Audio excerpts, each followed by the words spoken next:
உனக்கு விரோதமா யுத்தம் பண்ணுவார்கள். உனக்கு வரவே மாட்டான். வேதம் சொல்லல. உன் பக்கத்துல 1000 பேர் வருவாங்க, பலவத்துல 10000 பேர் வருவாங்க. வேதம் சொல்லுது. உனக்கு விரோதமா யோர்தான் பிரவாகித்து ஓடும் எழும்பும். வேதம் சொல்லுது. கர்த்தருக்கு ஸ்தோத்திரம்.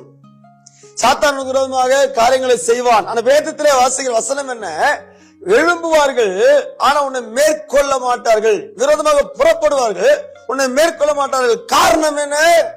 காரணம் என்ன? உன்னை தப்புவிப்பதற்காகவும் உன்னை ரட்சிப்பதற்காகவும் நான் உன்னோடு கூட இருக்கிறேன். ஆண்டவர் இன்று உன் கையை பிடிச்சாண்ட சொல்றாரு, நான் உன்னோடு கூட இருக்கிறேன்.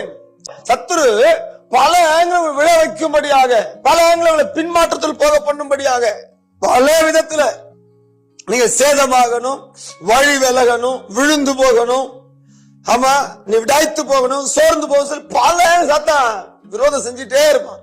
அந்த சூப்பர் வேர்டு உன் கூட கர்த்தர் இருக்கிறார். எதற்காக இருக்க? உன்னை ரட்சிப்பதற்காக, உன்னை தப்புவிப்பதற்காக. சாத்தாண்ட சதி நாச மோச வேலைகள்ல, அவன் அக்கினி ஆஸ்திரங்களை உன்னை தப்புவிப்பதற்காக, அவனுடைய கிரியைகள் உன்னை தப்புவிப்ப உன் கூட இருக்கிறேன். ஐயா, தாவீதுக்கு விரோத யுத்தம் பண்ணாங்க. யார் யாரெல்லாம் பண்ணது? சவுல் தாவீதுக்கு விரோத காரியம் செஞ்சான். தாவீது கர்ப்பப்பிரபா அப்சலோம் தாவீது விரோத காரியம் செஞ்சான். அப்புறம் சில தேசங்கள், பெரிஸ் தேசம், சீரியா, அசீரியா, மோவாபியர் தாவீதுக்கு காரியம் செஞ்சாங்க. செய்யட்டும். ஆனா ஒரு இடத்துல தாவீது ஜெயிக்க முடியாது. காரணம் என்ன?